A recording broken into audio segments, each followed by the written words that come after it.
guys, what's up? It's Trina, and today is another Top 5 Wednesday, which is a Goodreads group that was created by Ginger Reads Laney, so there's a link below, like always, if you want to check it out and join in. But this week's topic is Top 5 Side Characters that you think deserve their own series. I was thinking about this, and there are a ton of side characters that I think could pull off their own book at least, but I think that to pull off an entire series, you have to have a really expansive world and some kind of a conflict that is going to carry out for at least 3 books to make it a series. So when thinking about it, it's like, what side characters exist in a world where, you know, the main character's already defeated the main conflict, so what's left over? I did come up with a few, and one of them doesn't exactly fit this, but I will explain that once I get to it. But at number 5, I'm going to get the very obvious one out of the way. I'm sure that this will be on a ton of people's lists this week, but I have always wanted a spin-off prequel series in the Harry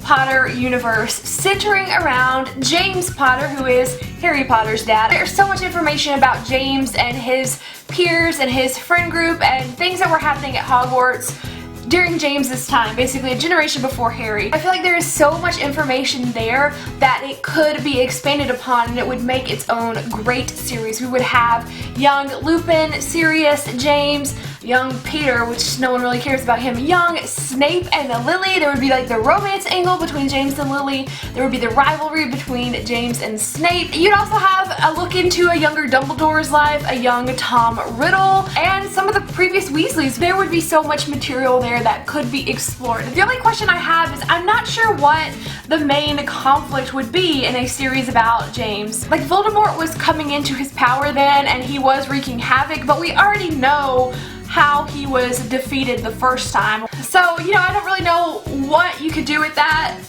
but it would be very interesting to find out. So at number 4, I am going to throw this way back and mention probably a book that's not very popular right now.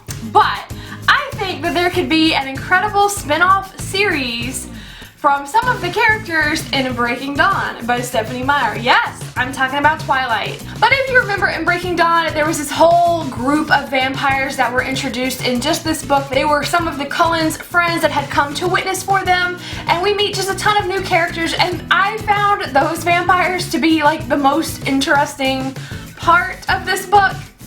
But there were so many of them that had just very interesting abilities or interesting kind of origins that I think that would pull off a whole other series. But the one that I think that I would find very interesting, and I'm not talking about another Twilight-esque love story, but I just think that this guy was an interesting character, and that was Benjamin.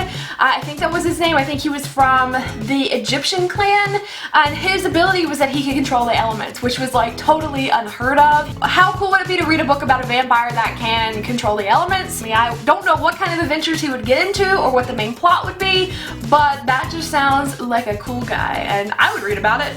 At number 3, I've got kind of a 2-for-1 deal here because I've got 2 characters that I want to mention, but they are within the same world and the same series, so I'm just going to kind of mention them together. But in the world of the Grisha trilogy by Leigh Bardugo, there are 2 characters I think could definitely carry their own full-length series, and the first of those is the Darkling. He has a really rich history and this background story, and there were like things that had happened way before the start of our main trilogy with our main characters, and I just feel like that could definitely be explored. It would definitely be a very interesting story. And the second character from the Grisha trilogy that I would be interested in reading another series about is Nikolai, and he is introduced in book 2, Siege and Storm. So if you haven't read book 2 yet, you don't know who I'm talking about, but Nikolai was just a very rounded, interesting character. He plays many different roles. He has a lot of adventures. He has like a secret hideout. He's kind of like pirate-ish, but other things too, and I don't know, I feel like there is kind of a lot of responsibility on his shoulders,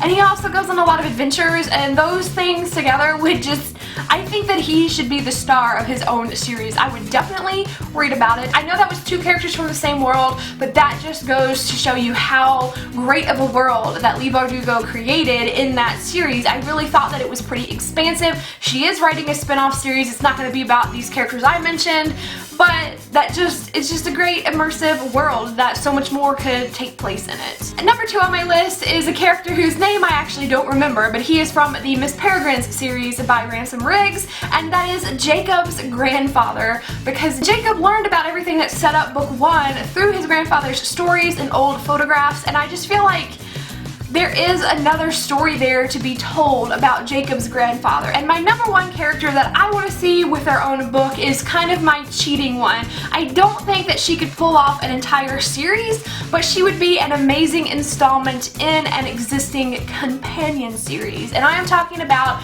a character from the Anna and the French Kiss companion trilogy by Stephanie Perkins.